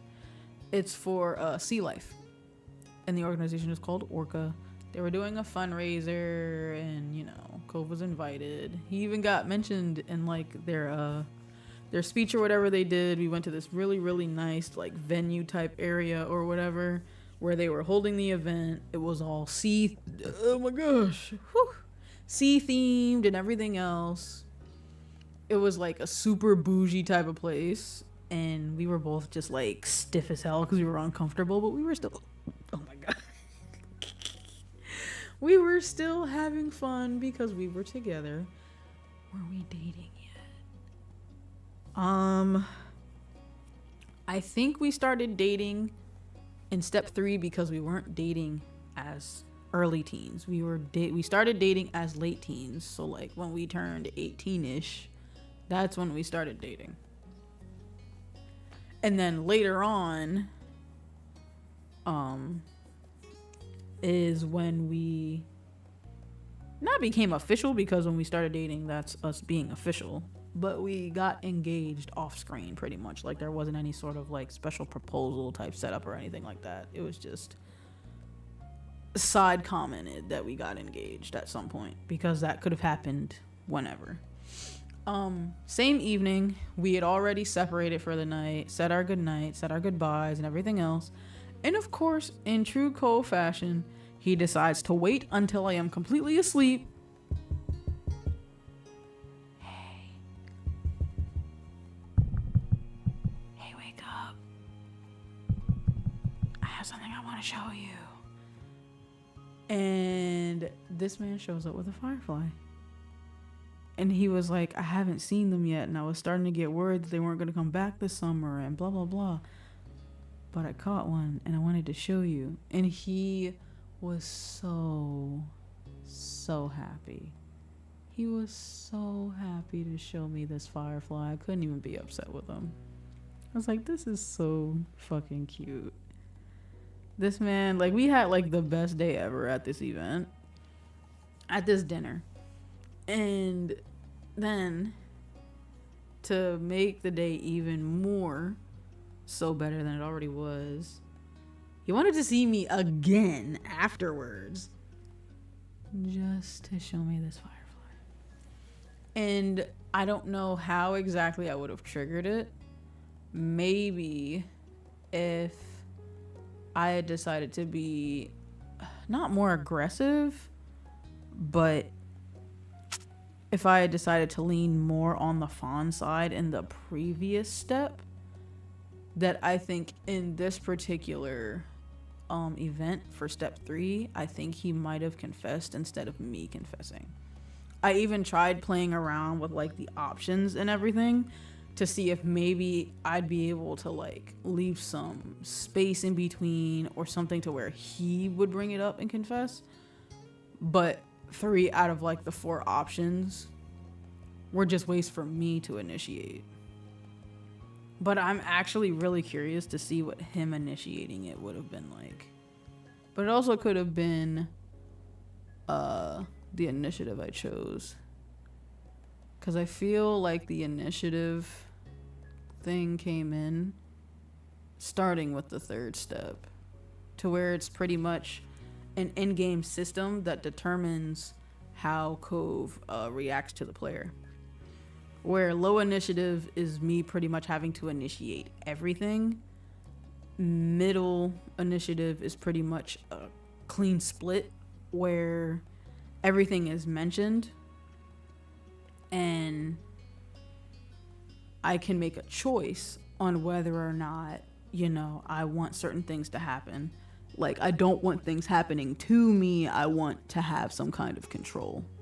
Versus high initiative, which is pretty much where I do still have choices for things, but there are things that are happening that I don't have control over. Like, Cove will make moves towards me on his own without me having to initiate or set things up, which is what I have set in step 4. And I'm guessing that I'm not gonna be the one that initiates our wedding kiss. It's going to be him. But that is neither here nor there. Moving on. I forget what this one was for. No, I don't. It's actually slightly fresh in my brain. This particular one is from our road trip to go to his mom's house. Because he was sad about having to go. Because he didn't want to leave because I think it was close to the end of summer vacation at that particular time. And he was going to be working and he was going to start getting busy and everything else. And he was worried about how much time we'd be able to spend with each other. And I was like, well, I could always like contact my job and see if I can get a couple days off and then I can take the road trip with you. And he's like, well, why didn't I think of that? Like, and you know, we had fun. It was a nice trip. Excuse me. And then this was just us on the hill. Our hill, just chilling and chatting, and he's being cute. That's all. That's all this one was. And we just had like a really nice moment, pretty much. Just sitting and chatting, having a good old time. And then we have these for step 4.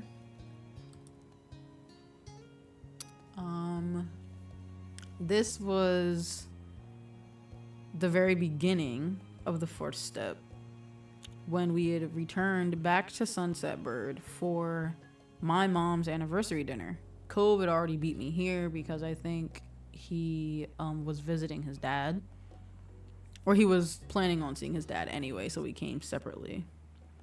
And I got here after him. And this man, with his goofy ass self, literally jumped into the fucking cab window to hug me and was like, I was waiting for you and blah blah blah and I missed you so much and blah blah blah. And I was like, oh my goodness. And of course the driver's like, bro, what the fuck are you doing? Get out of my car. The hell are you doing? And of course he got all flustered. He's like, oh, my bad. It was just so goofy, but it was pretty funny, I'm not gonna lie. But just look at him. When I saw this after I started step 4, I was like, bruh, I thought this man was cute before. He fucking beautiful, bro. Like, look at this man. That's my husband, chat. That's my husband. I'm gonna marry that man. I'm gonna marry him. He's so cute. And then afterwards I made him carry my bags because that's what husbands do. And then this was at my mom's anniversary dinner. And if I didn't mention it, which I'm pretty sure I did, my moms are lesbians? Question mark, question mark, question mark. Well, no. My mom. Wait. Actually, I don't remember out of the two of them. One of them is actually bisexual. The other, I think, is just a lesbian. I think my ma is bisexual. My black mom. I think she was bisexual, but I don't remember. I don't know why, but for whatever strange reason, at some point I thought that there was gonna be like some weird drama with like my mom's and Cliff. I don't know why. I don't know why. I just thought it might have been a thing. Never happened. By the way, that was just me being extra. But this was also at the country club that Cove mentioned. But yeah, those are my moms. On the left is my stupid sister. On the right is my cousin Lee. Because, you know, they aren't in any other portraits. So, yeah. And then, in case you missed it, this is my husband's baby picture. Him and his goofy little eyebrows. He was such a cute baby. I like how there's also sand. I didn't even notice that the first time. I didn't even notice that there was sand on whatever thing he's on. I'm guessing it's a beach blanket. Oh my gosh. And then this was us. That's the beach. We just sharing a moment. Also, that's not my hand. Whose hand is that, Cove? That's not my hand. That's not my shade husband. Who is that? Who is that? Who is that? Who is that?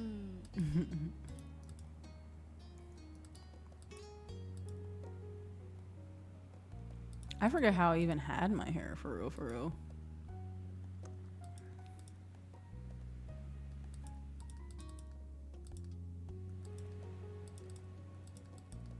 I think I might have had it short, but I don't remember.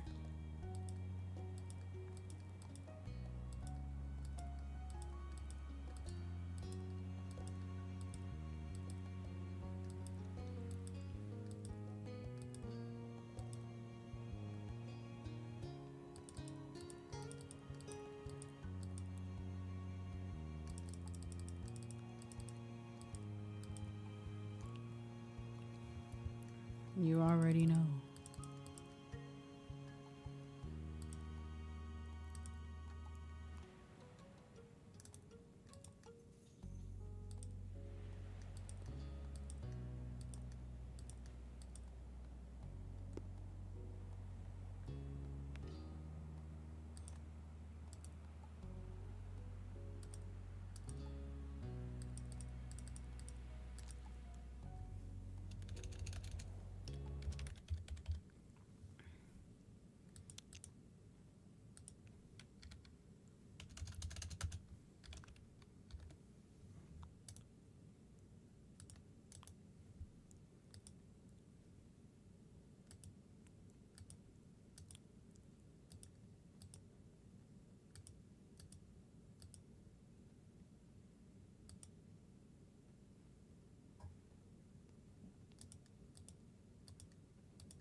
What kind of earrings I had? I think I just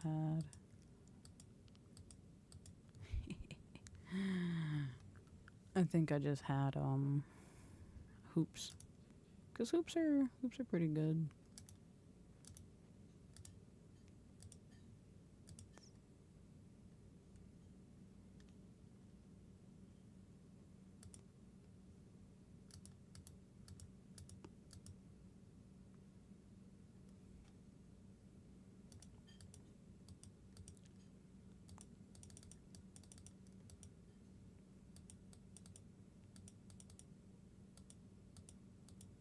I didn't have any nose rings because I don't actually have one. Had to keep it authentic. You know what I mean? Ah, there we go. Perfect. And then we have Derek's first portrait. This is what he looked like as a kid, as a young buck.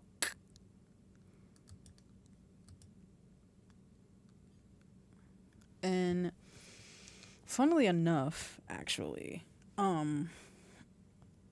Derek and I had a conversation as kids, by the way, to where he pretty much confessed his feelings for me.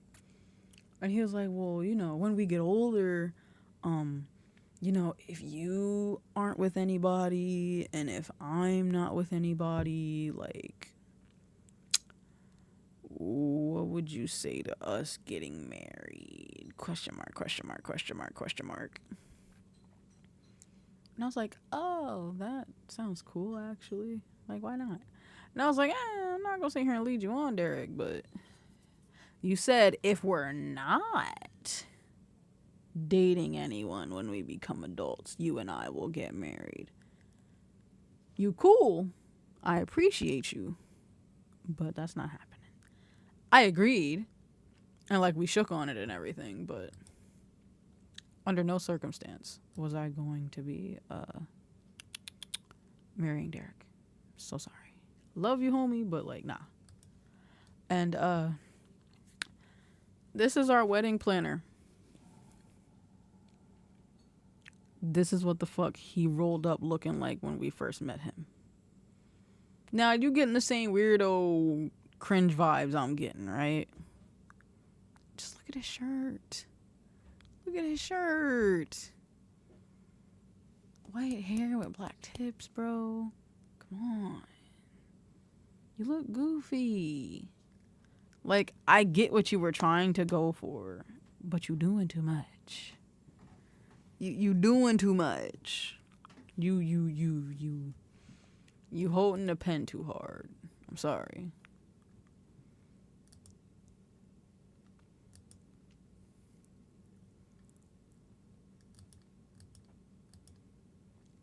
I had almost decided to go with his hair and how I had it for a majority of the game, which is short like this, because this is what his hair has always looked like for the most part. When he was like a preteen, it got like slightly longer, and then, you know, at 18 it was just a little bit longer, and I was like, you know what, I could go with this one, but let me see what the long one looked like. And then I switched it. Like, I hated this one. I was like, he looks like a bum. I would never want his hair to look like that. Like, I know his hair is wavy, but that's just goofy looking. And I was like, you know what? Like, I was looking at this one, and I was like, I don't know. I'm not really sure. And then I kept thinking about it, and I was like, you know what? As a full-fledged grown man, I could actually see him growing his hair all the way out. And you know what? I honestly could see him growing it out and having it like this.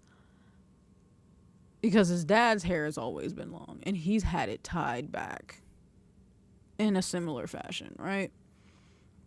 And this is canon. In the game, as Cove got older, he sort of transitioned from being a mama's boy to a daddy's boy. Mostly because he's just been being raised by Cliff one-on-one, so of course it's only natural that he'd get closer to his dad. So, yeah. Just makes sense. And also, if you didn't notice, Cove was also wearing glasses when we first met. So he's actually blind as hell. They don't mention why he doesn't wear glasses in the other stages. But I'm fine with him not wearing glasses. But if he was wearing glasses, it would also be fine. I don't mind glasses. I wear glasses my damn self. So that's no issue for me. But, yeah, I was like, you know what? We'll say the man got contacts. And or, because it can happen, your vision can improve as you get older. So maybe he just had like some nearsightedness or whatever, just like I do. I'm terribly nearsighted. and that's why I wear glasses. Like, normal life would be a bit complicated for me being nearsighted. I can't see past my fucking elbow. Like, without my glasses, anything beyond my elbow, I cannot see. It's like somebody's trying to smudge a very, very dirty mirror. It just, my eyes don't work right. But, let's just say the man got corrective eye surgery, or his shit just got better as he got older, and that's why he no longer wears glasses. They don't specify why. It's just a preference that the player can have on whether or not he wears glasses or not when he gets older. Like, he can have glasses the entire game if that's what you want, but he also doesn't have to. You don't get to choose whether or not he wears glasses in the first phase, because of course you're just meeting him. So, you know, like, see, there's no option to change what he looks like when you first meet him, because you don't know him. But then when you get to know him a little better, just has 2 hairstyles. You can still have glasses. And then there's step 3.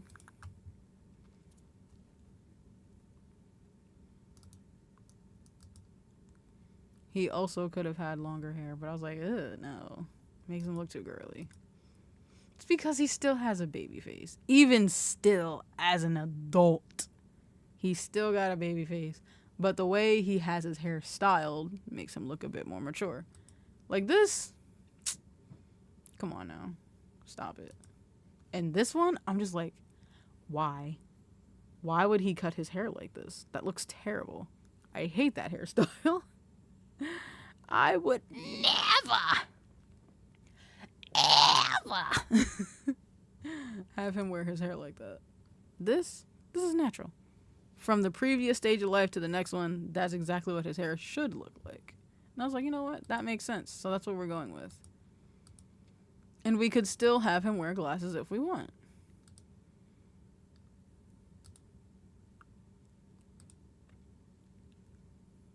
And of course, in step 4, we can still have him wear glasses if we want.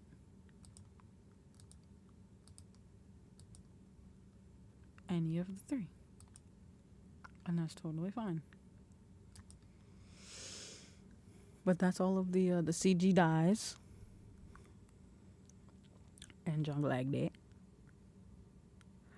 But I think I'm gonna go ahead and go then. This has been a good bit more wedding preparations, and I hope y'all appreciate another bonus screen.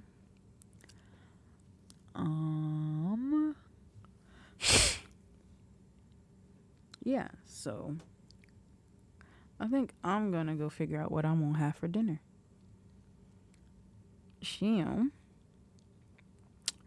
I'm gonna see y'all tomorrow for the actual screen. Let me just switch my junk up real quick.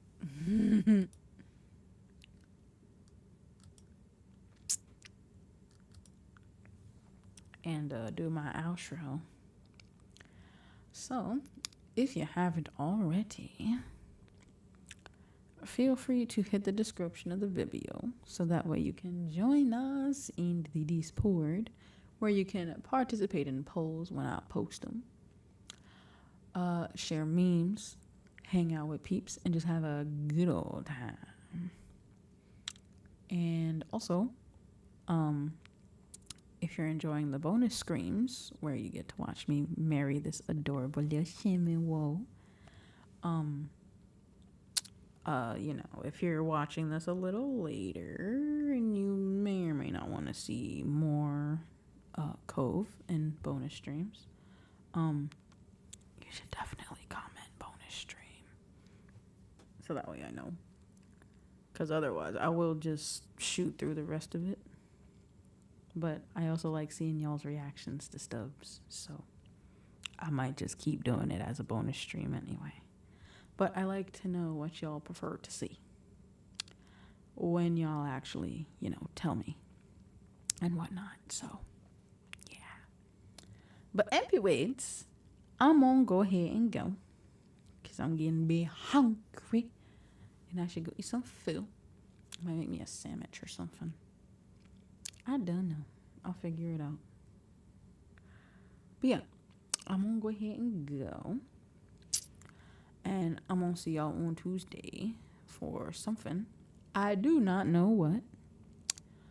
But yeah, I'm gonna see y'all tomorrow at 7 p.m.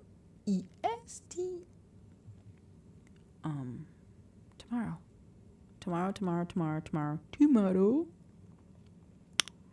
Okay.